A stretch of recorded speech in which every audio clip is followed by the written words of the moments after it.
मिळतात, आता ग्रामीण भागातील तेच धक्के पाहायला मिळतात. काय सध्या पुढची रणनीती असेल का जिल्हाभर कमल पाहायला मिळेल? आता आम्ही धक्के द्यायचं बंद करून भूकंप घडवणार आहे आणि भूकंपाची माहिती लवकरच आम्ही आपल्याला सगळ्या सन्मान्य प्रतिनिधींना देऊ. भूकंपाची आम्ही तयारीत आहोत.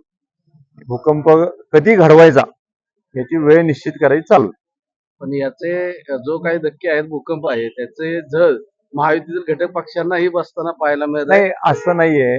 महायुती एकत्र लढवण्याच्या बाबतीमध्ये मी खूप सकारात्मक आहे आणि आदरणीय देवेंद्रजी फडणवीस साहेबांच्या सक्त सूचना आहेत आम्हाला की जास्तीत जास्त प्रयत्न तुम्ही करा महायुती करण्याचा. अगदीच एखाद्या ठिकाणी महायुती झाली नाही, मैत्रीपूर्ण लढत करा.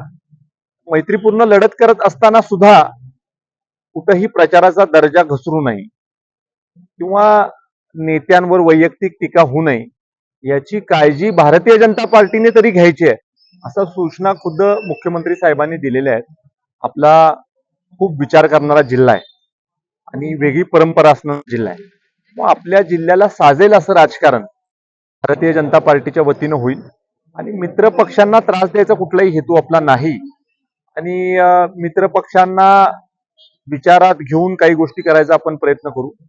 अगदीच एखाद्या ठिकाणी सहमती होत नसेल तर मात्र त्या ठिकाणी मग स्थानिक नेतृत्वाला आम्ही त्यांच्या पातळीवर निर्णय घेण्याच्या बाबतीमधली मुभा दिली.